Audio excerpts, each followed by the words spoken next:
जब दिसंबर के महीने में 19 दिसंबर को जब हिंदू युवा वाहिनी ने धर्म संसद दिल्ली के अंदर की, उसके बाद पूरे देश के अंदर हंगामा मचा था। लेकिन 4 अप्रैल 2022 को एक हिंदू महापंचायत बुराड़ी में होती है। उसकी परमिशन पुलिस नहीं देती है और उसके बावजूद इस शख्स का ऑर्गेनाइजर प्रीत सिंह करके एक आदमी है, जिसने जंतर मंतर पे जो हेट स्पीच हुई थी उसमें उसको गिरफ्तार किया गया था। और इस शख्स की हिम्मत इतनी थी कि बिना पुलिस के परमिशन के वो दोबारा हिंदू महापंचायत करता है और उसके खिलाफ कोई कार्रवाई नहीं होती है।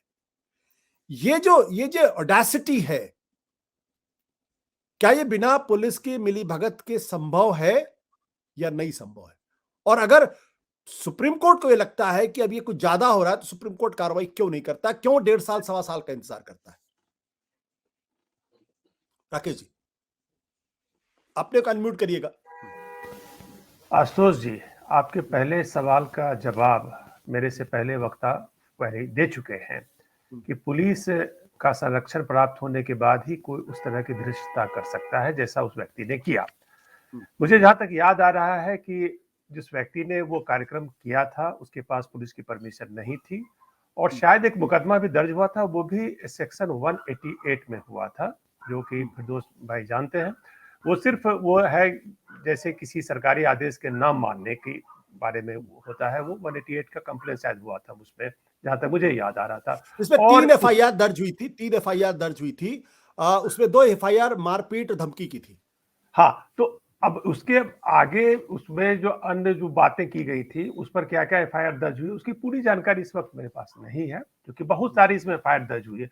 मैं सुप्रीम कोर्ट के बारे में बता दूं कि ये जो धर्म संसद हरिद्वार में उसके बाद जब दिल्ली में हुआ, उसमें जो भी बयान दिए गए कि 8-9 लोग थे, उस पर बहुत ज्यादा केसेस उस पर आए हैं। 4 सुप्रीम कोर्ट के बेंचेज में तकरीबन 2 दर्जन केसेस हैं अलग अलग, जो इसी मसले पर चल रहे हैं। उसमें के.एम. जोसेफ हेडेड एक बेंच है, उसके भी डिसीजंस हैं, कुछ सीजीआई के पास है, कुछ अजय कोई है जस्टिस उनके पास है। तो मल्टीपल केसेज है। उस केसेज में किसी में कुछ डिसीजन हुआ है, कहीं पर कोई कंप्लायंस दिया गया है, कहीं पर कंटेम्प्ट पिटीशन फाइल हो गई, उस व्यक्ति ने कंटेम्प्ट किया है जो किसी दूसरे पिटीशन में इंटरवेंशनिस्ट है। तो काफी कंफ्यूजिंग है।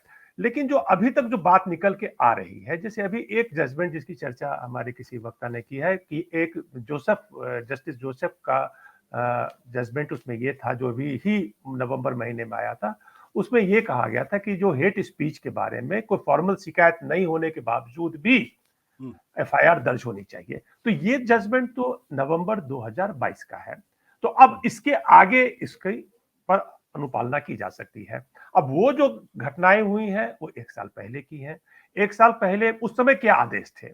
उस समय जो आदेश जिसकी चर्चा आज भी हुई है वो है तहसीन पूनावाला के केस में, जो कि अभी भी पूरी तरह से डिस्पोज ऑफ नहीं हुआ है, लेकिन उस पर एक गाइडलाइन दी गई थी। गाइडलाइन बेसिकली मॉब लिंचिंग के बारे में थी, लेकिन उसमें हेट स्पीच के बारे में भी चर्चा है कि जो मॉब लिंचिंग के लिए बेसिकली उस जो भी गाइडलाइंस दिए गए थे, उस गाइडलाइंस के अंदर में जो भी जिम्मेवारियां निर्धारित की गई थी, जो नोडल अफसर बनाने के बाद, जिसकी चर्चा आशुतोष साहब खुद कर चुके हैं, उसमें हेट स्पीच की भी बात थी।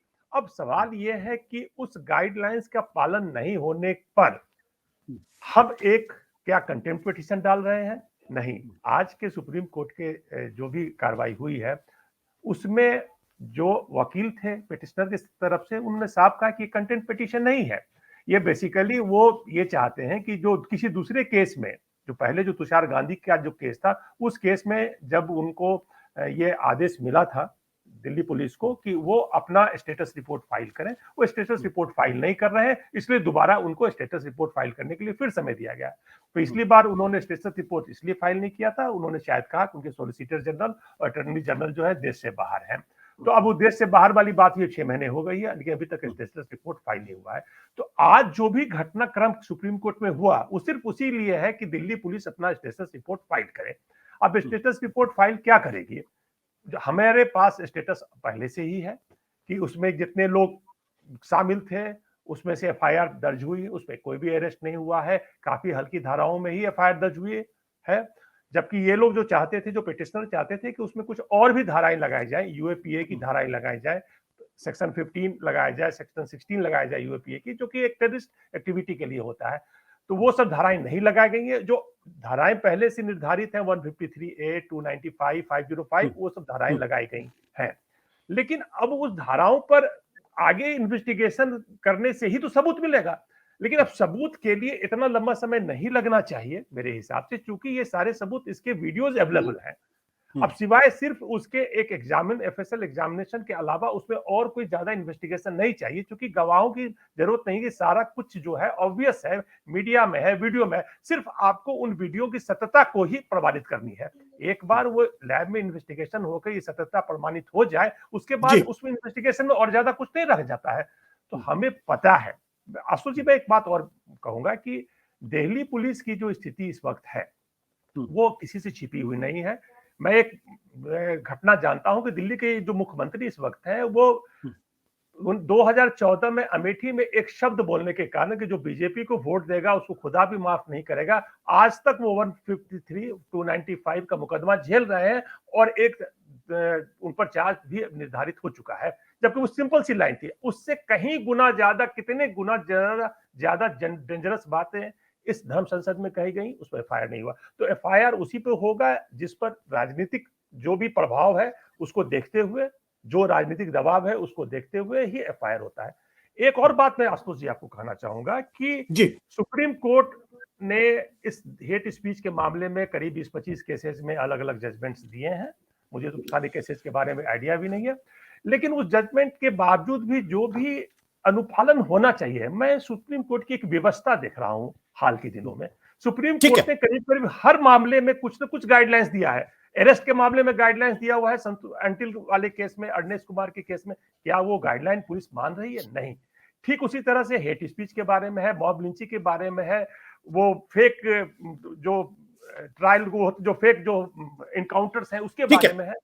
लेकिन सुप्रीम कोर्ट अगर चाहे कि वो कानून भी बना दे, उसका अनुपालन भी करा दे और उसको उसी तरह से उस पर मॉनिटरिंग भी कर ले, मेरे ख्याल से सुप्रीम कोर्ट के लिए संभव नहीं है। एक तरह से सुप्रीम कोर्ट की असमर्थता है कि वो कानून बना के उसका अनुपालन नहीं कर सकती, चाहे कितने भी गवर्नमेंट। ठीक है राकेश जी।